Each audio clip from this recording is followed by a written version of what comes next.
वेदी के मध्य अग्नि का स्थापन किया गया है। जो अग्नि का स्थापन किया गया वो किस लिए किया गया? क्या इसलिए किया गया आहुतियां डाली जाएंगी?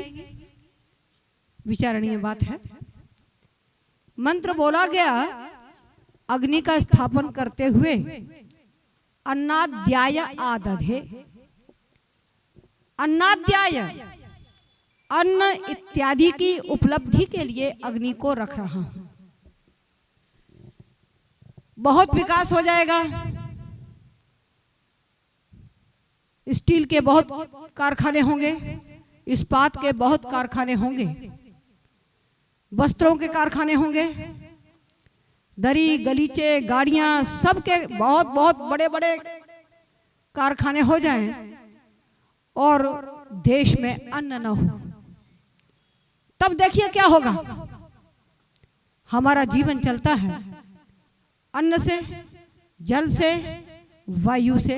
ये बहुत मुख्य पदार्थ हैं और भी सहयोगी पदार्थ हैं, पर जीवन चल रहा है जल, वायु, अन्न, अग्नि। ये सभी पदार्थ मेरे जीवन के उपयोगी हैं। इन सब का आपस में बड़ा घनिष्ठ संबंध है। चाहे अन्न हो, चाहे जल हो, अग्नि हो, वायु हो, सबका आपस में बहुत घनिष्ठ संबंध है। अग्नि को रखते हुए कहा गया अन्नाद्याय आदधे। अन्न के लिए रख रहा हूं। कल्पना करके देखिए, जो लोग अग्नि नहीं रख रहे हैं, क्या वो अन्न नहीं खा रहे हैं? खा सब रहे हैं। हम ये समझ लेते हैं कि अग्नि का आधान करना अथवा आहुतियां ये देना आर्य समाजी लोगों का काम होगा, आर्य समाज के लोगों का काम होगा, इन्हीं का ही मंतव्य है। ऐसा नहीं है, सबका काम है ये तो। और जिस दिन ये बात प्रत्येक मनुष्य समझ लेगा, अन्नाद्याय आदधे, अन्न चाहिए, उपभोग की सामग्री चाहिए। वातावरण अनुकूल नहीं होगा तो भी कुछ नहीं कर सकते हैं। जो भी सामग्री उपलब्ध होगी, मतलब इस बात को सोचे हम कि मान लीजिए दिन रात बरसाती होने लगे, पानी पानी बरसे, ना तो अन्न हो सकता है, ना और कोई कार्य हो सकता है। पहुंच तो जरूर सकते हैं गाड़ियों से, क्यों गाड़ियां ऐसी बनाई गई हैं, कीचड़ में भी जा सकती हैं, पानी में भी जा सकती हैं, कहीं भी दौड़ लगा सकती हैं। लेकिन जो सिद्धि है वो सिद्धि नहीं हो पाएगी। जिस कार्य को करना चाहते हैं वह कार्य ठीक नहीं हो पाएगा। पहुंच तो जरूर जाएंगे, मीटिंगें कर लेंगे, पर जो चाहिए वो नहीं हो पाएगा। उसके लिए ये आवश्यक है कि पर्यावरण भी सही सही बना रहे। पर्यावरण को ठीक रखने के लिए समय पर वर्षा हो, समय पर वर्षा न हो, ऐसा जो वातावरण बनना है कि कब आवश्यक है और कब आवश्यक नहीं है, यह जो कार्य है वो सब हम मनुष्यों का है। हम इसके लिए दायित्व वाले हैं। अन्नाद्याय आदधे, अन्न के लिए रखी गई है। अन्न होगा तो ही होगा, अपने को तो पता नहीं। जैसे कि आज सुन रहे थे कि पूरे वर्ष का वित्त का वो आने वाला था 1 तारीख को, तो सुन रहे थे, सुना रहे थे। ये भी सुनते आते हैं वही विद्युत माध्यम से, कभी फेसबुक पर, कभी यूट्यूब पर, कभी टेलीविजन पर, कि बहुत सारे विकास हो गए हैं, लेकिन भारत पर कर्जा है। करोड़ों का कर्जा लिया जा रहा है, दिन रात लिया जा रहा है, विकास किया जा रहा है और बिल्डिंगें बन रही हैं। अन्न की उपज कम हो रही है, निश्चित हो रही है। जब खेत बेच दिए जा रहे हैं, और जब आप व्यापार की दृष्टि से देखेंगे ना, व्यापार जिसको कहते हैं, आज व्यापार उसका नाम समझ लिया गया है कि कल कारखाने बहुत खोल लिए जाएं तो व्यापार होता है। लेकिन वेदों को खोल के देखेंगे, कृषि की महिमा जितना कोई व्यापार नहीं कहा गया। लेकिन व्यापार की उत्पत्ति यहीं से हुई है, व्यापार कहीं से नहीं लाया है कि व्यापार में क्या होना चाहिए, कैसा होना चाहिए, तुला कैसी हो, वणिक कैसा हो, बनिया कैसा हो, बेचने वाला क्या हो, मूल्य क्या हो। ये सभी प्रावधान वेद में हैं और वो व्यवहार में आने लगे हैं तो लोग सोचते ये हैं कि हो सकता है मंडलाधिकारी होते हैं, उस व्यापार के वो तय करते हैं। ऐसा नहीं है, ज्ञान वेदों से गया है, उसमें विकास प्रकाश अपना कर लेते हैं, अपने अनुसार कर लेते हैं और किया जाना चाहिए। जो आवश्यकता है वो किया जाता है, लेकिन बीजारोपण जो व्यापार का है वो इसमें है और उसी व्यापार के लिए कहा गया है अन्नाद्यायादधे। वो व्यापार होगा, प्रखर होगा तो मेरा देश उन्नति को प्राप्त करेगा। और ये व्यापार बंद हो जाएगा जिस दिन, याद रखिएगा, जिस दिन खेती बंद हो जाएगी, कहीं पर भी कोई विकास होगा ना प्रकाश होगा, ना कोई गति होगी, ना प्रगति होगी, ना उन्नति होगी। ये बहुत सुनिश्चित बात है। कृषि के ऊपर ही है सब कुछ। गाय की महिमा कर रहे हैं, गाय केवल दूध देने के लिए है क्या? गाय गौ शब्द से दोनों ही हैं, वृषभ है, ये है। खेती में ट्रैक्टर तो जरूर आ गया है, जब ट्रैक्टर चलता है तो भी वही परेशानी है। जब बैल चलते थे तो इतनी परेशानी नहीं थी, खेती बड़ी आसानी से हो रही थी, बहुत अच्छी प्रकार से हो रही थी। ऐसा नहीं था घर के लोग खाते नहीं थे, सब लोग खा लेते थे। लेकिन आज बहुत कठिनाई तो जरूर है, शीघ्रता जरूर हो जाती है। आप सोच रहे होंगे आप तो गुरुकुल चलाती हैं, ऐसा नहीं है। 28 बीघा जमीन हम भी जोत लेते हैं, बो लेते हैं, काट भी लेते हैं, कर भी लेते हैं। ऐसा नहीं है, अपने हाथों से ही कर लेते हैं बहुत कुछ। पढ़ा भी लेते हैं महाभाष्य। महाभाष्य को पढ़ाना बड़ा कठिन काम है। कितनी आवृत्तियां मैंने पढ़ा दी होंगी, निरुक्त को कितना पढ़ा दिया होगा, व्याकरण को कितना पढ़ा दिया होगा, और भी शास्त्र कितने पढ़ा दिए होंगे। और रोजाना पढ़ाते हैं, पढ़ाने का वो समय को छोड़ करके आई हूँ यहाँ पर, ऐसा नहीं, पढ़ाते भी रोज हैं। ये पढ़ते भी छात्र बहुत हैं। और ये जो राष्ट्रीय संस्थान की जो प्रतियोगिताएं होती हैं प्रथम भी आते हैं। अभी हमारी 6 बालिकाओं ने भाग लिया, अभी राजस्थान के राष्ट्रीय संस्कृत संस्थान से, तो वहां पर 6 बालिकाएं स्वर्ण पदक लेके आई हैं। अब उनको बनारस में जाना है। आर्य कन्या गुरुकुल शिवगंज राजस्थान, जिला सिरोही में है, अजमेर से आगे है, वहां से आई हैं। गुरुकुल मेरा बहुत छोटा है, ना ज्यादा बनाया है मैंने बड़ा, और ना बनाना है मुझे बड़ा।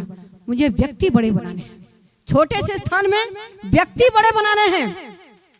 मकान दुकान बहुत बड़े नहीं करने, मुझे नहीं करने हैं तो नहीं करने हैं। आप जितना परिसर देखना थोड़ा सा, इतना ही घुस जाइए, उतना ही देख लीजिए, उतना ही सब कुछ है, उसमें सब कुछ समाहित है। जिनको तैयार कर सके, जो समर्पण कर सके देश के लिए, उस दयानंद की पद्धति के लिए, वह आज आवश्यक है। ये आवश्यक नहीं है कि कितना बड़ा हमारा गुरुकुल बन सकता है, कितने परिसर में बन सकता है, या कितने छात्र बन सकते हैं, ये आवश्यक नहीं है। एक भी व्यक्ति अगर तैयार होता है, वो आवश्यकता आज की है। समर्पण आज आवश्यक है। समर्पण नहीं है किसी के पास भी, 1-2 गिने चुने समर्पण करते हैं। हर व्यक्ति दयानंद का तभी ऋण उतार सकता है जब उस वेद के लिए, उस ज्ञान के लिए समर्पित हो जाएगा। द्वितीय शताब्दी है, कुछ तो संकल्प लेना चाहिए। और अगर हम संकल्प नहीं लिया तो कुछ बात तो नहीं बनेगी। बात तो तब बनती है जब व्यक्ति अच्छे संकल्प लेके चलता है। सन 75 से देख रही हूं छोटी छोटी आंखों से, बहुत बड़े बड़े विद्वान थे, आज उस तबके के विद्वान नहीं है यहाँ पर। उनके आयु पूर्ण हुए, चले गए, हमारे बीच में नहीं है, नए ढंग के हैं, वो वैदुष्य नहीं है, वो तरीका नहीं है, अपना अपना ढंग है सबका। ये नहीं कहने का मतलब है कि सब बुरे हैं, अच्छे नहीं हैं, सब अच्छे हैं, अपने क्षेत्र में उतरे हुए हैं। लेकिन वो तबके के लोग, वैसे धुरंधर लोग, वो शास्त्रार्थी लोग, वो ज्ञानवान लोग, जिनकी धाक सब दुनिया माना करती थी, जिनको पूजने के लिए उनके घरों पर आया करती थी, ऐसे लोग आज विद्यमान हमारे बीच में नहीं हैं, जिन्होंने दयानंद के लिए अपना जीवन समर्पण किया था। घर द्वार नहीं देखा था। घर द्वार देखने वाले न देश की रक्षा कर सकते हैं, न दयानंद के सिद्धांतों की रक्षा कर सकते हैं। घर द्वार देखने लगेंगे तो कभी भी वो पद्धति, वो ज्ञान, उसका प्रकाश नहीं संभव है। इसलिए हमको अपने को तो आगे करना पड़ता है। वेदों में कहा है कि हम अपने ही नहीं, केवल शिशुम यज्ञ ही परिभूषत। ये बहुत बार टेक है। शिशु जो छोटे छोटे से हैं, अभी बड़े भी नहीं है, बड़े होने वाले हैं, शिशु उनको ही कहा जाता है जो ना बोलना जानते हैं, ना भी उठना जानते हैं, ना चलना जानते हैं। ऐसे जो शिशु हैं, ऐसे शिशुओं को यज्ञ ही परिभूषण, यज्ञ के द्वारा परिभूषण करें। हम सजा रहे हैं वस्त्रों से, हम सजा रहे हैं उनके और सामानों से। यज्ञ के पास लाना, यज्ञ के पास बिठाना, उनका ये संस्कार करना नित्य प्रति घर में तो होता नहीं है। बताइए भाइयों और बहनों, हो रहा है क्या? सबके घर में हो रहा है। अगर कहें कि हाथ उठा दीजिए तो सभी नहीं उठा पाएंगे। फ्लॉप, समाप्त। क्या जय घोष कर रहे हैं या जय घोष लोगों का सुन रहे हैं या मेरी बात सुन रहे हैं? हम स्वयं क्या कर रहे हैं? इस चेतना की आवश्यकता है। आज हम स्वयं क्या कर रहे हैं? इस चेतना को धारण करने की आवश्यकता है। इसी का नाम है संज्ञान। संज्ञान किसी दूसरी चीज का नाम नहीं है, चिति संज्ञान है। चेतना आ जाएगी, संज्ञान पैदा हो जाएगा, और संज्ञान जहां पर होता है वहां पर विकास प्रकाश अपने आप होने लगता है। उसके लिए प्रयास नहीं करने पड़ते हैं, चेतना की आवश्यकता है। घरों में हम इस अन्नाध्याय आदधे का कर्म शुरू कर दें, अपने आप कार्य शुरू होगा। राजस्थान में ब्रह्मा कुमारियों का बहुत बोलबाला है। आप काले कपड़े पहन लीजिए, पीले पहन लीजिए, चाहे नीले पहन लीजिए, गुलाबी पहन लीजिए, है ब्रह्मा कुमारी आप भी। भाई हमारे बच्चे गुलाबी कपड़े पहने हुए, ब्रह्मा कुमारी कहां से हो गए? गाड़ी में चढ़े नहीं कि ब्रह्मा कुमारी हुए नहीं। माने वो ऐसा जाल बिछाया गया कि जो भी कुमारी लड़की घूमेगी वह ब्रह्मा कुमारी है। जो भी कपड़ा पहन के चलेगा भाई वो ब्रह्मा कुमार है। माने क्या? हमारी सोच, हमारा कार्य वह होना चाहिए इस शताब्दी का, वो फल होना चाहिए कि जहां लोग ये कहने लगे, हम अपने आप कह रहे हैं ना, गारी समाज तो बहुत वैसी बात है, सोचने की बात है कि जहां से निकले वो कहें कि ये आर्य हैं। हमको आर्य नहीं कह पा रहा है, हमें कहना पड़ता है कि हम आर्य हैं। वो क्यों?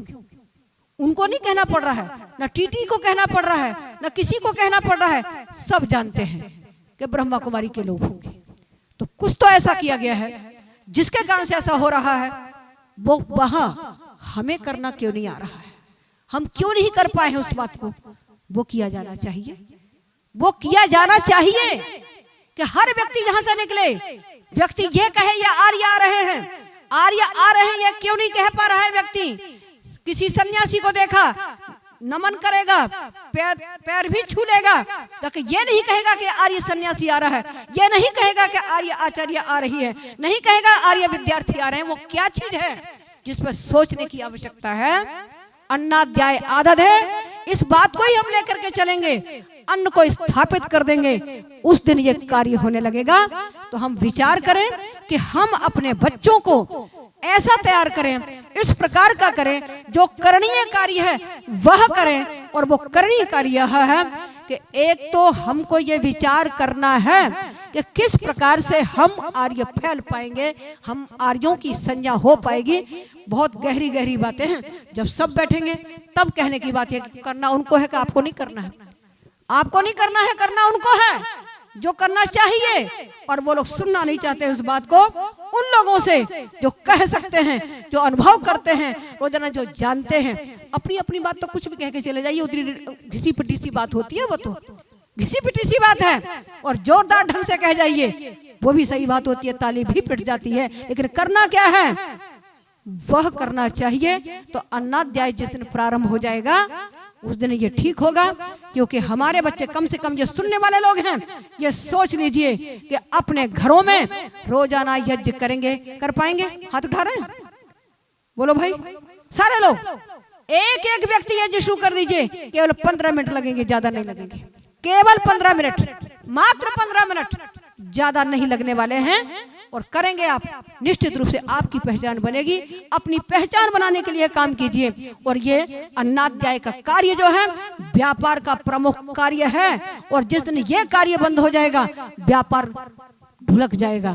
कहने की बड़ी बड़ी बातें होती हैं, अन्न है तब तक व्यापार है, अन्न नहीं होगा व्यापार बंद होगा, आपके स्वास्थ्य खराब होंगे, हमारे समाज का कहीं का भी कोई भी जो विकास का कार्य है वो उन्नति को प्राप्त नहीं होगा, वहीं पर रुक जाएगा। इसलिए इस कार्य को समझें, यह वैज्ञानिकता यही है, और जिस दिन ये समझ लेंगे उस दिन ही कार्य अच्छा होगा। चलिए आहुतियां प्रदान करिए, वेद पाठ प्रारंभ।